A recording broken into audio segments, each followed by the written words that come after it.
Ladies and gentlemen, please welcome presenter and editor-in-chief, BFM, Fabrice Lundy. Bonjour à tous. Bonjour à tous. Matinée passionnante. Merci encore à Richard Attias pour la qualité de ces plateaux. On parle beaucoup ce matin d'innovation. Oui, l'innovation, c'est la clé de la croissance. L'innovation, ce n'est pas uniquement des chercheurs dans des laboratoires, ce n'est pas uniquement de la techno, non, l'innovation, elle passe également par le design, l'innovation de service finalement. Comment faire en sorte que l'industrie, elle soit gagnante grâce au service? Comment faire en sorte que le design soit un outil de reconquête industrielle? Je vais vous présenter dans un instant tous nos invités, qui sont tous magnifiques, passionnants. Auparavant, un homme qui va vous faire rêver, qui va nous emmener très très haut, c'est Hicham Lalou. Bonjour Hicham. Bonjour. Hicham Lalou, il est designer à la tête de son agence 1852. Il vient de lancer donc l'Africa Design Award, qui va être donc remis d'ici quelques semaines. Il va nous en parler dans un instant.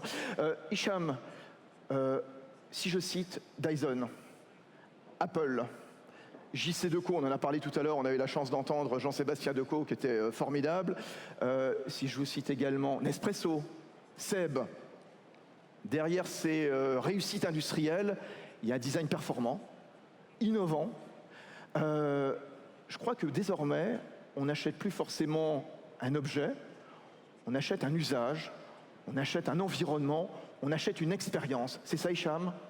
Oui, tout d'abord, je voulais remercier Richard Attias et ses équipes pour nous avoir donné l'opportunité de mettre le design à l'honneur. Et oui, en effet, derrière toutes ces marques que vous avez citées, il y a avant tout, on peut dire, des pays, il y a des familles, il y a des histoires. Et ces marques œuvrent pour le consommateur, pour le bien du consommateur et pour que le consommateur final puisse utiliser un objet fonctionnel, utile, et il y a aussi une part d'émotion derrière les produits. Et donc, et derrière tout ça, il y a aussi une stratégie, il y a une industrie, il y a des services. Plusieurs pays utilisent le design comme une image, comme une fierté. Et les designers sont aussi des personnes qui travaillent, qui œuvrent pour la croissance des pays et notamment pour les marques. Oui, je voudrais que vous nous expliquiez déjà de quoi on parle exactement. Parce que quand on parle de design, on parle de beaux objets. Mais il y a cette notion très importante également de design de service. Qu'est-ce qu'on entend par là? Design de service, par exemple, quand on dessine du mobilier urbain, on a eu la chance d'entendre Monsieur Decaux, on peut appeler ça du design social, du design populaire. Il est destiné aux administrés déjà de la ville, aux citoyens, aux visiteurs, aux hommes d'affaires qui viennent voir un pays. Et surtout, ça évite, quand c'est bien fait, bien pensé, une cacophonie visuelle. Hicham Lalou, vous êtes un exemple parfait. Vous êtes un acteur à Rabat, à Casablanca, parce que vous êtes originaire du Royaume du Maroc, bien entendu. Racontez-nous justement ce que vous faites dans les villes. Effectivement, j'ai eu la chance très tôt de pouvoir designer du mobilier urbain pour les villes, notamment au Maroc.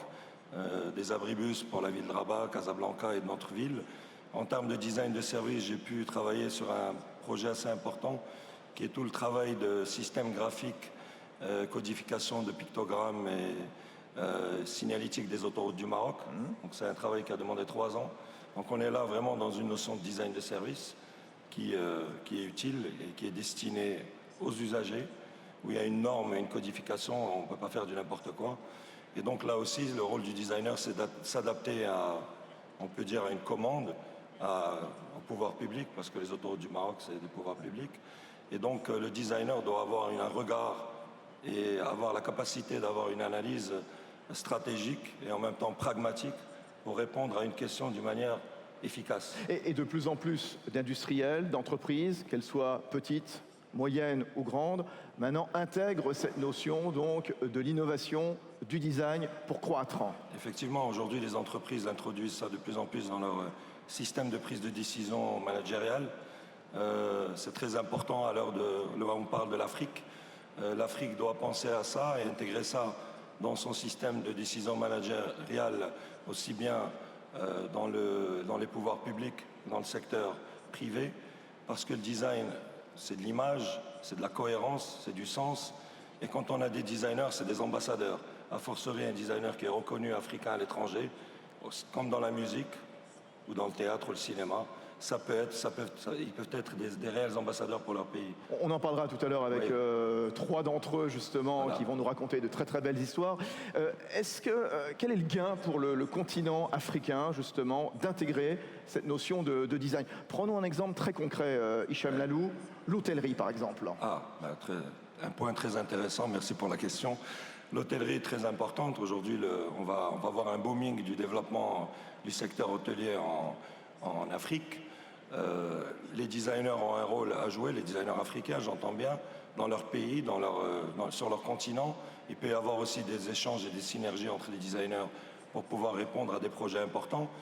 Il y avait une notion importante, ce que je voulais soulever, c'est que les grands groupes qui viennent opérer, ça peut être Starwood ou d'autres, par le lobby, par le système de lobby que les décideurs africains peuvent mettre en place, il faut qu'ils réussissent, je ne sais pas si c'est le mot qu'il faut utiliser, imposer des noms de designers africains qui ont réussi à l'international pour qu'eux puissent s'inscrire dans ce développement et puissent s'exprimer dans le design des hôtels et par la même occasion créer des emplois et donner une vision aux jeunes designers qui vont arriver sur le marché. Voilà. Les jeunes designers, c'est exactement ça. Vous insistez, vous, sur la notion de formation, justement, enseigner le design dans les écoles. Ben oui, effectivement, il faut enseigner le design dans les écoles, en parler dans les universités, dans les incubateurs où l'innovation de plus en plus rentre dans les universités et dans les écosystèmes économiques. Il faut qu'on nous aussi on ait notre part entre guillemets du gâteau et que notamment on va lancer un projet qui est Africa Design School où on va chercher des investissements et des hedge funds pour mettre en place ce réseau en Afrique pour former des jeunes futurs designers. Voilà. C'est quoi, avant qu'on donne la parole à nos amis qui vont nous rejoindre dans un instant, le Africa Design Award?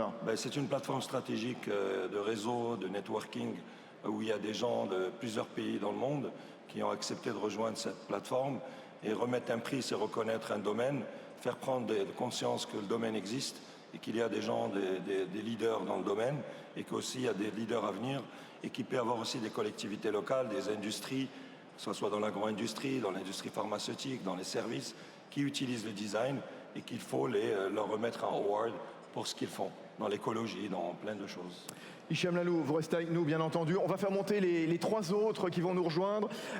Zano Abia, il monte, et puis je vais vous les présenter dans un instant. Zano Abia, Cher Diallo, Anelia Théodose. On les applaudit, bien entendu, pour les encourager. Bonjour à tous, Zano Abia qui est avec nous, qui vient du Canada. Zano Abia, il est directeur de création de Eco Design Magazine. Cher Diallo, représentant du Mali, qui est avec nous, designer, membre de DNA, c'est un réseau de designers donc. Et puis Anelia Théodose. Anelia Théodose, elle est avec nous, designer dans la mode. Elle a lancé Sweet Secret. Tout un programme, elle va nous en parler tout à l'heure, bien entendu. Zano Abia, on va commencer avec vous, s'il vous plaît. Si je vous dis penser design pour une entreprise, c'est penser également croissance, emploi. Ça vous dit quelque chose? Tout à fait. Merci d'abord pour la question. Je pense que les entreprises, comme vous venez de dire, penser design, effectivement, c'est penser croissance, penser développement, penser création d'emplois et penser surtout créativité et développement. Une entreprise, que ce soit la petite ou la grande entreprise, aujourd'hui en Afrique, ne peut pas se développer sans savoir faire appel au design. Ça, c'est très important. Voilà. Donc, design, innovation égale compétitivité. On est d'accord? Compétitivité. Donc, ne l'oublions jamais. Ne l'oublions jamais compétitivité, mais en même temps, moi, je parlerai beaucoup plus de la croissance et de la créativité. Avec la créativité, on peut justement aller de l'avant et proposer des produits spécifiques à un marché bien donné, à des usagers bien étudiés sur le marché, pour faire en sorte que les entrepreneurs et les consommateurs s'y retrouvent par les services qu'on donne, par les produits qu'on offre sur le marché bien précis. Ouais. Cher Diallo, est-ce qu'il y a une African touch en matière de design? Oui, on peut l'affirmer. Si je compte mon histoire, au bout on trouvera qu'il y a une touche africaine. Elle est peut-être à décrire, Moi, j'ai eu la chance d'être un globetrotter du design. Très tôt, j'ai compris que l'artisanat était une pierre angulaire du mode de production des objets en Afrique. C'est vrai que le design est souvent assimilé à l'industrie, mais ça c'est bon pour les pays qui ont un tissu industriel assez important, mais ceux qui n'en ont pas ne peuvent pas accéder au marché international du design. Donc je considérais que l'artisanat était un outil du développement pour le design, ce qui m'a permis de travailler avec plusieurs pays en tant que consultant pour développer des produits destinés à l'export. Et ces produits, Dieu merci, ont rencontré le succès pour les entreprises, pour les pays et aussi pour moi parce que ça m'a permis d'asseoir une marque. Mais elle ressemble à quoi cette touche africaine en matière de design? Comment elle se distingue? C'est très difficile de dire que la touche en tant que telle, c'est des valeurs culturelles qu'on influe dans un produit. Tout à l'heure, on a parlé de designers ambassadeurs. Moi, je dirais plutôt des objets ambassadeurs. C'est des objets qui racontent des histoires d'hommes, des histoires de contexte social. L'Afrique a beaucoup à apporter. Ce supplément d'âme qu'on cherche dans les objets industriels peuvent se trouver dans les produits faits en Afrique parce que la plupart de ces produits sont faits à la main et la main transmet beaucoup d'âme. On est avec une jeune designer donc du Gabon qui est avec nous. C'est Anelia Théodose, Sweet Secret. La notion d'identité, elle est fondamentale. Tout d'abord, bonjour. Pour moi, la notion d'identité africaine, on ne dira pas fondamentale. Il est important qu'on reconnaisse la richesse du design africain. C'est ce qui lui donnera sa valeur.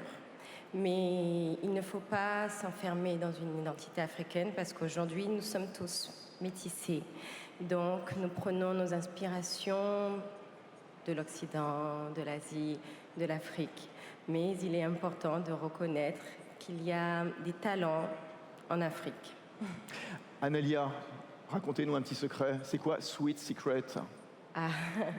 Alors, Sweet Secret est la marque. Tout d'abord, je me présente, je suis styliste modéliste gabonaise.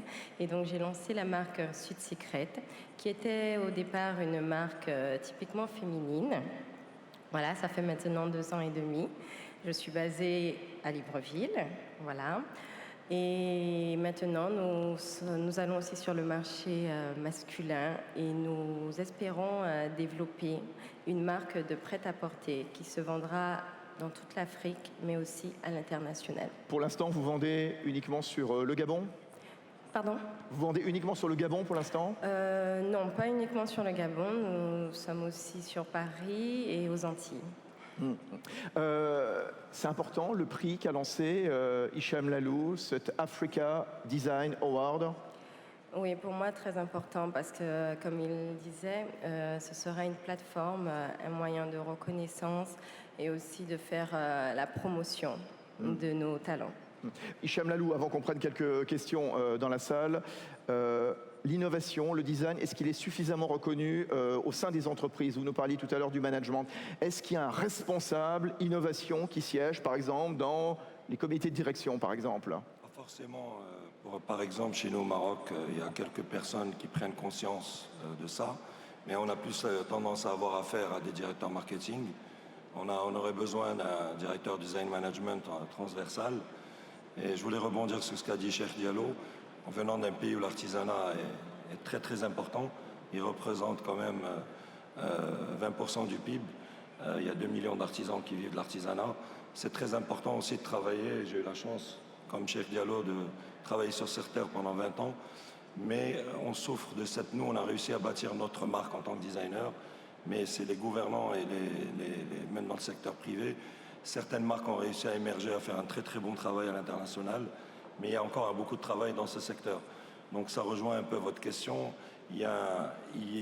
Dès qu'on parle de design dans la tête des gens, même des décideurs, l'année dernière, même quand je suis venu en tant qu'invité et visiteur, on m'a dit qu'est-ce que tu fais là? Donc déjà, cette question veut dire beaucoup. Je ne suis pas venu me balader, je suis venu à un forum économique, business, et le design, c'est du business. L'ancien président de IBM, Watson, disait « good design, it's good business ». Et Raymond Lewy, un célèbre designer franco-américain, qui disait « la laideur se vend mal, ou qui ne produit rien, elle ne s'enrichit pas », comme m'a bien dit Cheikh Diallo l'autre jour. Donc c'est très très important qu'il y ait une forte valeur ajoutée dans le design. Et il faut en prendre conscience. Bon, sur cette citation de Monsieur Lewy, quelques questions dans la salle, bien entendu. Monsieur, au 3e rang, sur ma droite, s'il vous plaît. Une question. Voilà, un micro qui s'approche. Et puis, est-ce qu'il y aura une deuxième évidemment, il y aura... Oui, là-bas, tout au fond également. On se positionnera là-bas, sur l'arrière de la salle. Alors, monsieur, nous vous écoutons. Oui, merci. Bonjour à vous. Je suis Omémé Gesla, étudiant en master en sociologie du travail. Moi, j'aimerais savoir la place du consommateur dans le design. Merci. Alors, cher Diallo, pour répondre. La finalité du design, c'est satisfaire le consommateur.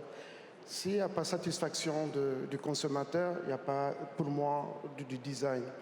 Parce que, en fait, le design n'est pas autre chose qu'une observation du monde qui nous entoure, dont nous nous entourons aussi, pour transformer de façon agréable ou fantastique le mode de vie. Et le designer ne peut pas s'imaginer dans sa petite sphère en oubliant celui qui est au bout de la chaîne et qui est le consommateur, qui renvoie des signes et des codes que le designer interprète. Une question au fond, s'il vous plaît. Madame. Bonjour à tous. Mademoiselle Léa Lisiane, étudiante en Master 2 Finance à l'Institut national des sciences de gestion. Alors, je vois que le thème de ce panel, c'est comment transformer le design en valeur ajoutée. Alors, moi, je suis un peu surprise. J'aimerais savoir, dans une Afrique où il y a de nombreuses populations qui vivent en dessous du seuil de pauvreté, qu'est-ce que le design peut réellement leur apporter? Je pense que c'est ce que nous voulons savoir, et c'est peut-être pour ça que les gouvernants ou les bailleurs de fonds sont sceptiques par rapport au design. Alors, pouvez-vous nous édifier réellement comment le design peut se transformer en valeur ajoutée, en monnaie, en argent, qui pourront servir à ces populations qui vivent en dessous du seuil de pauvreté? Je vous remercie. Merci beaucoup, très bonne question. Je crois que tout le monde veut répondre. Alors, pardon, on va bientôt se quitter. Allez, Analia, s'il vous plaît, réponse, et ensuite on continuera avec les autres. Oui, alors on a appris la notion de design, mais le design fait partie de l'économie. Dans chaque entreprise, il y a une petite cellule de design. Voilà, on va prendre, moi je suis dans le secteur de la mode, et on va prendre l'exemple par exemple de la France. La mode et le textile représentent une bonne partie dans l'économie française. Si nous pouvons développer dans nos pays africains une certaine mode et attirer des investisseurs, à ce moment-là, nous pourrons créer de la richesse. Et grâce à cette richesse, nous pouvons subvenir aux besoins des populations plus pauvres. Zanoa, bien. Je voulais juste ajouter un truc, c'est-à-dire le design, c'est un outil très important de développement et de croissance. Les entreprises en ont conscience, et l'élément le plus important pour faire en sorte que les populations pauvres puissent en bénéficier, ce serait justement qu'il y ait une synergie entre les pouvoirs publics et les grandes entreprises pour faire en sorte que les besoins fondamentaux des populations soient pris en considération par ces deux éléments. Donc il faut qu'il y ait une création, une sorte de pont entre toutes les forces. Les créateurs, les écoles, les designers, les associations, les fondations, pour faire en sorte que tout le monde s'y retrouve et qu'on propose des solutions concrètes aux problèmes des populations données dans une région, dans un espace bien précis, quoi. Merci. Un mot court, cher Hicham, cher Diallo. Oui, le design n'est pas que pour faire joli dans l'entendement de la conscience. Voilà. Le design est un vecteur de développement. C'est un outil aussi. Exemple, l'accession, on vient de voir un super projet qui a été présenté hier. C'était l'accessibilité à l'eau. Il y a un designer qui a pensé que fabriquer un outil qui pouvait permettre à la population d'accéder à l'eau de façon utile, agréable et facile est une des branches qui est très propre au design. Le design rend service et ça c'est important. Allez, le mot de la fin, Hicham Lalou, avant une pause café bien méritée. Le 21e siècle est le siècle du design. À juste titre, la communauté européenne avait déclaré 2010, si je me souviens bien, année du design. Le design est vecteur de stratégie, d'économie, d'emploi. Si aujourd'hui des hôtels se font, probablement des usines se monteront de des pays pour produire ce qu'on va mettre dans les hôtels, faire travailler des artisans. Les formations professionnelles vont former des experts dans différents domaines, des techniciens. Donc c'est toute cette chaîne de valeur dans laquelle le design s'intègre parfaitement. Il permet d'identifier un projet et le démarquer par rapport à un autre. Voilà. Voilà donc Hicham Lalou, créateur de l'African Design Award à la tête de son agence 1852. Merci également à Zano Abia d'EcoDesign. Cher Diallo, avec nous, membre de DNA. Et puis, n'oubliez pas donc Analia Théodose, créatrice, designer de Sweet Secret. Merci à tous, merci à tous les quatre. Merci à vous tous. Une pause café. Rendez-vous dans 10 minutes. À tout de suite.